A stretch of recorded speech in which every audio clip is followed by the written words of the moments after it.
replacing the fuel filter in my 2002 Ford E350 7.3. This is a pretty easy job on a truck, but on a van it's a lot more difficult because the access is tight. You can come in from the front or you can come in from the rear through the doghouse. I'm going to try to come in from the back because I have a custom air intake on my van and it's really difficult to remove. So I'm going to come in from the doghouse side, and it's going to involve taking off the turbo cover and the resonator.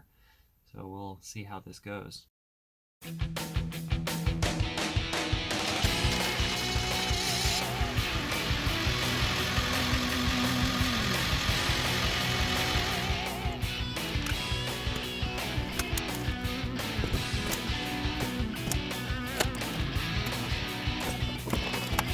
Got the doghouse off. This is the turbo cover. And there you can see the resonator. Got a little PV blaster on there. Loosen it right up. I'm gonna take that bracket off. I've got the bracket bolt taken off on the resonator. And over on this side, I was able to get this hose clamp from the front. Now it looks like it's just going to pop out. There we go. I just have to figure out how to slide it out of there. This took a little rotation. I got the resonator out. It required disconnecting my exhaust. And now you can see I've got way better access to my fuel bowl, so this is going to be a relatively easy job after all. The 7.3 has an interesting fuel system. The fuel pump feeds this fuel bowl, which helps separate water and has an internal heating element to warm the fuel and prevent gelling at low temperatures. Diesel circulates through this bowl and filter, then gets pushed out to the injectors or returned to the fuel tank. A common mod is to remove the fuel bowl and heating element. I'm going to keep mine for now. The fuel bowl has a yellow lever that opens a drain to remove any water or dirty fuel that collects at the bottom of the bowl. On my E350, this drain runs down the front of the engine and comes out next to the CPS sensor on the passenger side. So I've traced the fuel bowl drain. It's this line right here. And it ends right there. I'm going to put a hose on that. I've got this hose threaded on, or just pushed on, to the fuel bowl drain.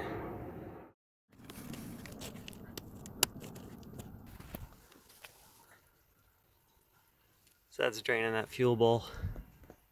I don't think my fuel bowl cap is OEM. Sometimes the filters come with their own cap and they may not be compatible. So it's just good to check that your filter cap is in good shape and that it fits with the filter that you're putting on. Smells like diesel.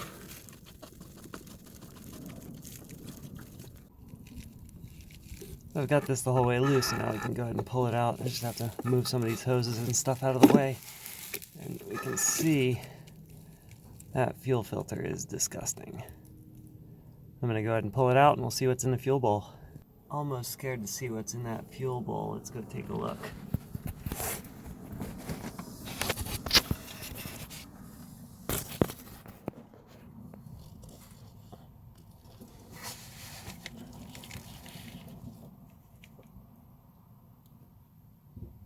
From what I can see over here, it doesn't look too bad.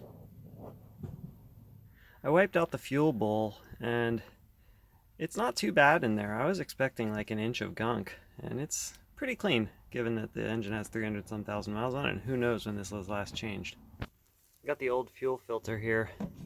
This thing is really dirty, and inside there's all kinds of crud that has come out of the fuel. So that's not good. We're gonna replace it with an OEM Motorcraft fuel filter. Look at how much shinier this guy is. It's gonna drop right in. It comes with 2 gaskets. One of these goes on this ring right here, and the other one's gonna go on the fuel bowl right here. I've got the gasket here to go back in. Now I'm going to coat this with a little bit of clean engine oil. It's V-shaped, and that V is going to go down like this into the fuel bowl, so the flat side is up.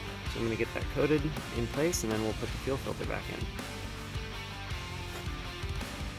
Alright, it is almost impossible to get the fuel filter in on the cap, so I'm going to set the fuel filter in and then screw the cap down on top of it.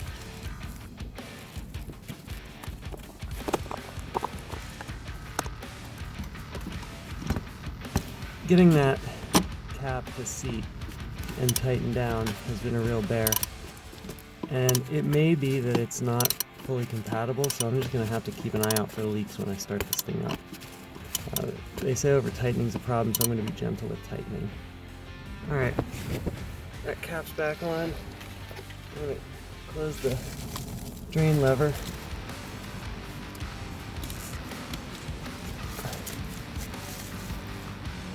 And should be good to try to start her up. Alright, I'm going to start the van.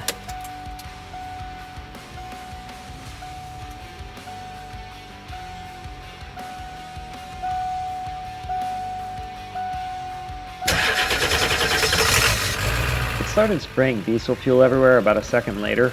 I just had to tighten the cap another half a turn. After I tightened the cap, everything worked just fine. Well, that wasn't bad at all, other than a little exhaust. I thought this was going to be a really difficult job, but it wasn't too bad. I took advantage of having everything disassembled to replace the glow plug relay at the same time, and I'll be posting that in another video. Thanks for watching.